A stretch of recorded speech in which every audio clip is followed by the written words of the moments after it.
Salut à tous, aujourd'hui samedi, deux vidéos au programme. On va commencer par faire le Blackview A9 Pro et après on fera le Oukitel U16 Max. Donc deux téléphones qui sont déjà vendus, donc pas la peine de me demander.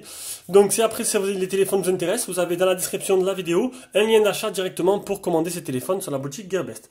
Donc c'est deux téléphones qui m'ont été envoyés par Gearbest, mon partenaire principal. Bah, il n'y en a que lui.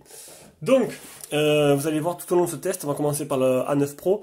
C'est une petite bombe ce téléphone. Honnêtement, pour moi, bon là on verra tout à l'heure combien il coûte et tout sur Gearbest, mais pour moi c'est une des nouvelles références qui viennent sortir en fait, et voilà, c'est le top.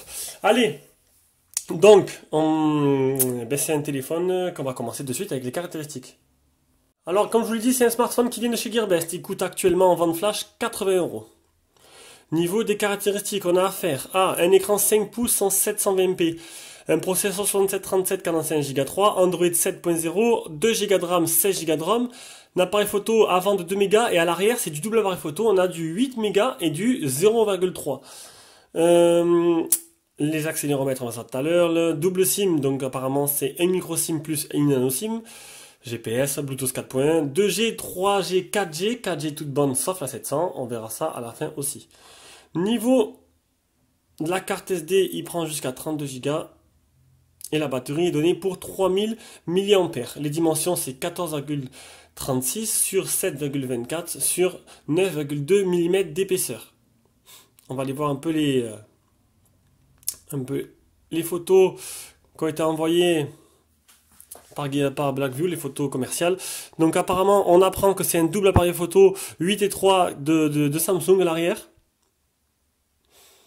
Audio HD display, donc bon, je sais pas ce que ça veut dire. Non, audio, n'importe quoi. AUO HD display, un type C, c'est bien, il y a un type C pour port de rechargement. Le capteur d'empreinte. Voilà, donc il parle d'appareil photo Samsung. La batterie 3000 mAh, un écran 5 pouces.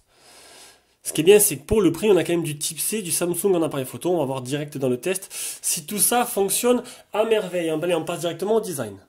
Le design de l'appareil, on a affaire à un téléphone qui est plutôt joli, un écran 5 pouces en 720p, l'appareil photo frontal, la capteur de proximité, le haut-parleur de tête, le bouton qui est tactile, mais non physique. En dessous, on a le port le port de rechargement type C, et oui, le haut-parleur, le contour tout en métal. On a un port jack, bouton power, bouton volume plus moins, et à l'arrière on a un double appareil photo, le flash LED. Une coque amovible, donc on a accès à la batterie, avec une micro SIM, une nano SIM et une carte SD jusqu'à 32 Go. Donc, en plus de ça, on a une LED de notification sur l'écran. On va essayer de tout fermer comme il faut. La LED de notification qui se voit très peu, hein. Là, elle est là. Donc dans le noir, ça se voit bien. Maintenant, voilà. Elle est peut-être pas assez puissante, ou peut-être mettre une autre couleur, comme le bleu. On verra tout à l'heure si on peut la personnaliser. Donc, j'en étais où? J'en étais au design. Donc, j'ai tout dit. Le poids, les dimensions, je les ai dit tout à l'heure dans les caractéristiques. Donc, un design plutôt joli. Moi, je trouve, franchement, j'aime bien. Voilà, j'aime bien pour ceux-là qui préféreront peut-être prendre le modèle noir pour éviter les petites fines bordures qui se trouvent sur l'écran. Mais sinon, niveau design, c'est plutôt pas mal. On passe directement à l'écran. L'écran de ce smartphone, je l'ai dit, c'est du 720p en 5 pouces et un écran plutôt joli, pareil. C'est luminosité poussée au taquet là. Voilà, donc pour moi c'est vachement lumineux. L'écran il est magnifique, il est vachement fluide. J'utilise SwiftKey pour tester les écrans parce que j'écris avec ça, c'est mon clavier favori. J'ai pas eu de problème, il est super réactif. Vous n'aurez pas de problème là-dessus. Niveau protection de l'écran, donc il n'y a pas de film sur l'écran, il était livré avec, mais il était il était décollé, donc du coup je l'ai enlevé. Protection Gorilla Glass anti-rayures, il n'y en a pas. Voilà, spray, ils n'en ont pas mis dessus là, ou c'est pas précisé. On va voir directement s'il y a le Miravision. Donc déjà je peux vous dire qu'il n'y est pas. Affichage, il n'y a pas le Miravision, donc c'est bien dommage, on ne pourra pas changer nous-mêmes nos couleurs ou la nuance des couleurs, ou faire le contraste dynamique comme je fais à chaque fois. Vous avez vu, j'ai baissé la luminosité parce que ça faisait un peu trop clair sur l'écran du Honor 8. Alors, on voit bien qu'il y a une LED. On ne peut pas personnaliser la couleur, mais on peut juste activer la LED pour le chargement, les notifications ratées. Et voilà, donc sur l'écran, il y a des fines bordures sur chaque côté. très fine, hein, c'est vraiment pas flag. Et si vraiment ça vous gêne, vous avez juste à prendre le modèle noir. Et du coup, bye bye les bordures. Il me manque l'appli Display Tester qui se trouve à la fin ici.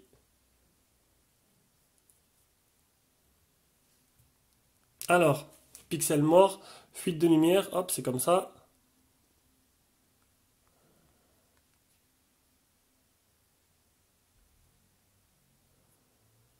Donc il n'y a rien à dire, l'écran il est vraiment parfait. Pour le prix, hein, bien sûr. Ah, je vais aller trop vite. Il faut que je fasse le multitouche.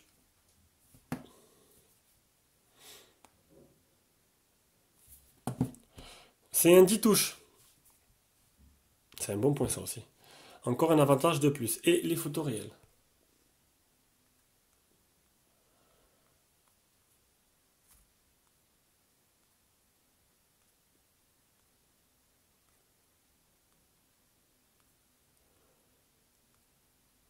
Donc voilà, vous l'aurez compris, un écran vraiment joli. Voilà, pour le prix, il n'y a pas photo, Blackview a bien fait son travail, on passe directement à la partie logicielle. À faire, Google Now un peu retravaillé comme à chaque fois, donc c'est légèrement retravaillé, c'est en fait comme Apple, voilà, on peut faire des applications, il n'y a pas de tiroir d'applications, c'est tout sur le même écran, comme Apple.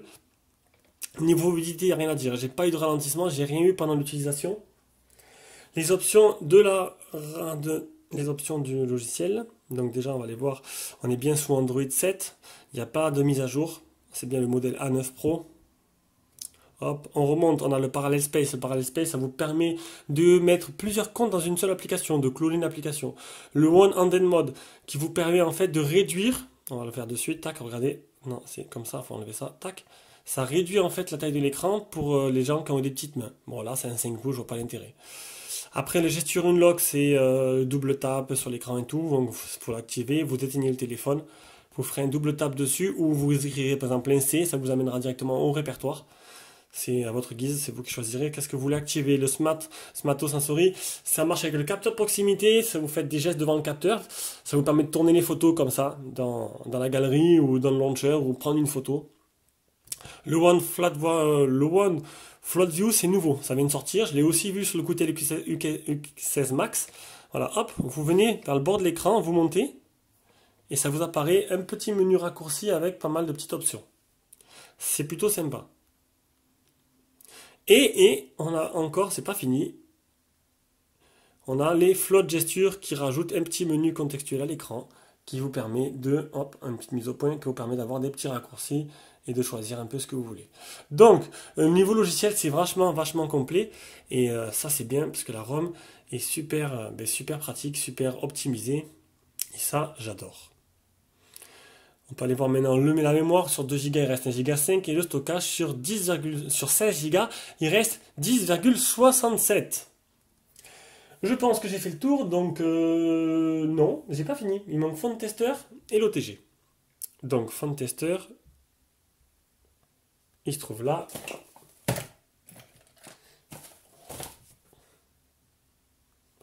Alors l'état des capteurs.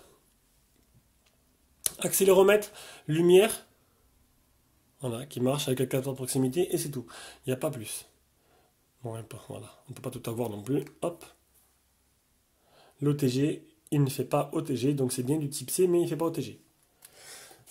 On va finir par le capteur d'empreinte qui marche royalement bien. Regardez. On sent une petite vibration et il s'allume tout de suite. C'est plutôt un bonheur. Et enfin, par cette fameuse navigation barre juste en bas, qu'on peut modifier directement dans affichage, navigation barre, qui vous permet, excusez-moi, de la cacher ou de la laisser activer ou de pouvoir la cacher ou pas. Voilà. Donc, ou sinon, si vous ne l'utilisez pas, vous utilisez ce bouton-là, qui est un bouton qui n'est pas physique, comme je l'ai dit, mais juste tactile, qui vous fait un retour à chaque fois, en arrière. Donc, c'est sûr que vous avez 3 millions de pages à activer, vous allez faire 3000 fois retour. Mais sinon, vous levez, pam, ça apparaît et vous pouvez la cacher. Écoutez, niveau logiciel, c'est un sans faute. On passe directement, je pense, aux performances. Maintenant, au bench. Avec les petites captures d'écran. Donc le Antutu 28795. Donc c'est au-dessus de ce qu'on a à faire à l'habitude. C'est un peu plus puissant. Je vais essayer de revenir en arrière. Après le PC Mark 2602, 1060 et 578 et 1557 pour la partie Geekbench. Et le nombre de FPS, 28,3 pour Epic Citadel. Allez, on attaque directement les jeux. Allez, on commence directement par Rayman.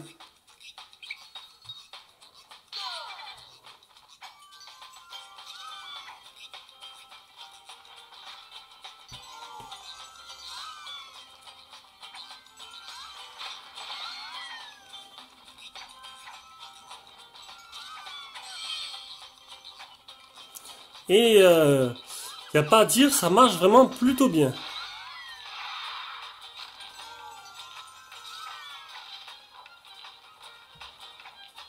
Il y a quelques ralentissements vraiment minimes, mais honnêtement c'est pardonnable et c'est tout à fait jouable. On va directement du coup passer à D-Trigger 2. Finalement ce sera d'abord Real Racing 3 parce que D-Trigger il faut mettre à jour l'application. Donc le temps que, normalement c'est en train de télécharger, voilà, le temps que la mise à jour se fasse, je vais faire du Real Racing.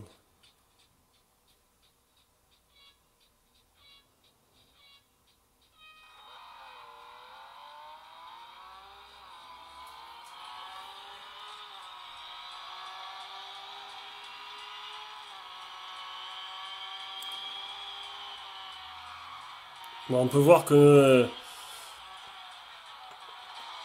c'est quand même jouable, même si je pense que voilà, c'est pas fluide à souhait non plus, hein.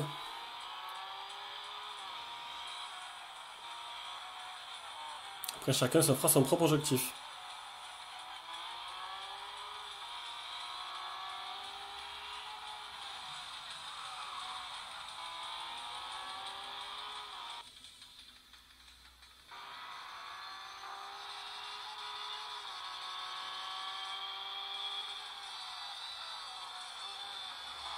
Bon, bah c'est nickel. Ça marche plutôt correctement. Allez.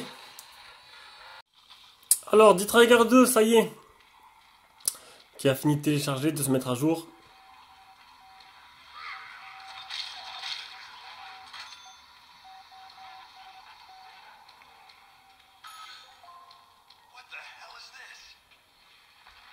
Donc c'est beau, c'est fluide. Ça a l'air de plutôt bien tourner.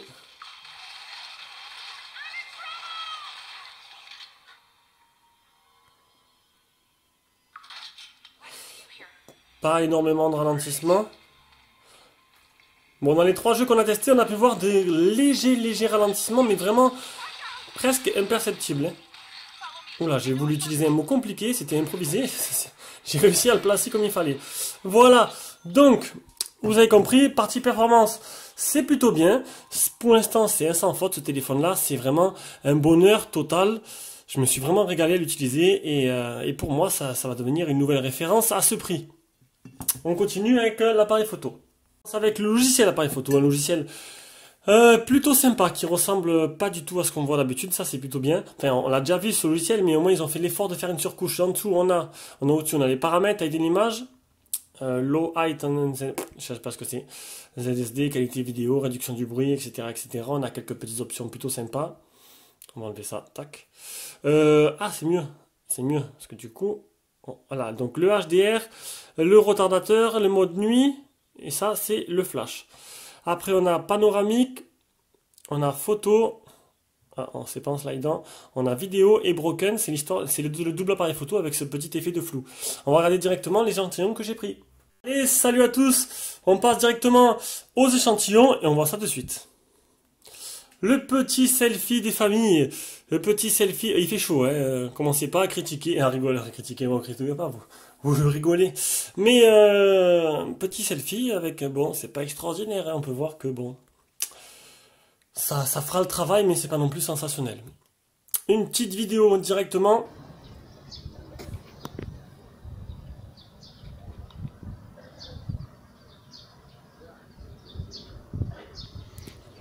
Et déjà, on peut voir que le format vidéo est vachement petit, vachement compressé, c'est vraiment bizarre. La qualité n'est pas sensationnelle. Après, une photo. Hop. Ah, pareil, le traitement logiciel, le temps qu'il fasse son travail. Donc c'est du Samsung à l'arrière. c'est plutôt correct. Je trouve que c'est plutôt joli. Hop, photo de nuit complète. Ah oui, là c'est nuit complète. Et, franchement, le flash, il est énorme. Regardez un peu. On dirait qu'on est en plein jour. Il est vraiment déclenché au bon moment. Niveau de nuit, c'est vraiment le top. Pareil, niveau de nuit de près, pas de problème, ça brûle pas la photo. À part peut-être ainsi, mais bon, c'est le reflet parce que bon, c'est un tableau plastifié. Mon truc de travail. Après, en zoomant, c'est pas net, mais pour le prix, c'est plutôt joli. Regardez, ce petit zoom sur. Ah, comme c'est beau. C'est propre, hein? C'est plutôt propre. Là, on attend que le logiciel fasse son travail. Hop, il lisse la photo, il la fait apparaître petit à petit. Et on peut se rendre compte que, ben, écoutez, ça fait bien son travail. Il faut pas trop zoomer non plus. Mais moi, j'adore. Moi, j'adhère totalement. Cet appareil photo est plutôt sympa. Et le fameux effet Boek ou Boken, comme on dit, où ça met un effet de flou autour. Bon, pour moi, c'est plus un gadget qu'autre chose, mais bon, ça peut aimer, certaines personnes peuvent apprécier cette petite option.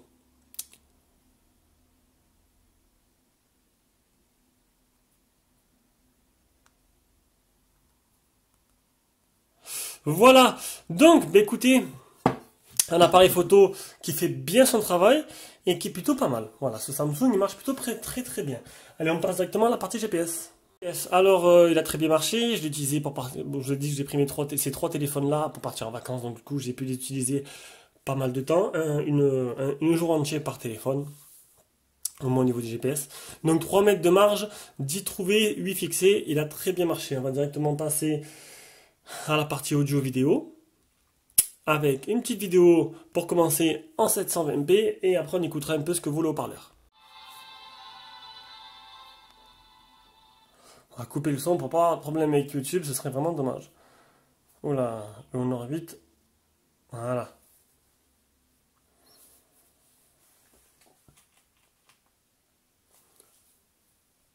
Donc partie vidéo, ben écoutez, c'est plutôt correct. Je pense pas qu'on va regarder des films dessus. L'écran marche très bien. Par contre, j'ai pas vérifié si c'était bien du 720. Ouais, c'est bien du 720. Je pense que là, il n'y a rien à dire. On va passer directement à la partie son et écouter un peu ce que ça vaut.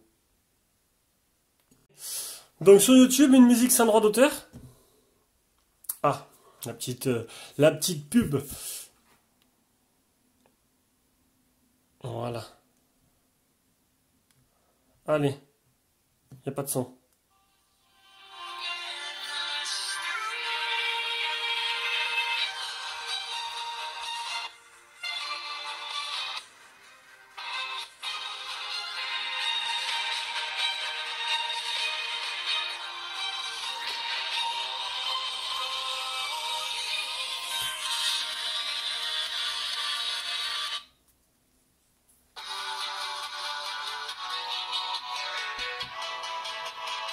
Bon, c'est pas sensationnel, c'est pas super puissant, c'est pas super clair, c'est vraiment pas sensationnel. Bon, maintenant, bon, c'est un téléphone, hein, c'est pas une chaîne Wi-Fi, comme je le répète à chaque fois.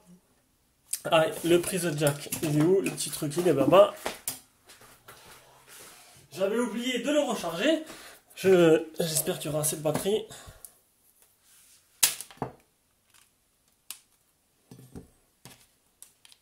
Commence à faire chaud, hein, dans la chambre avec tous les fenêtres fermées.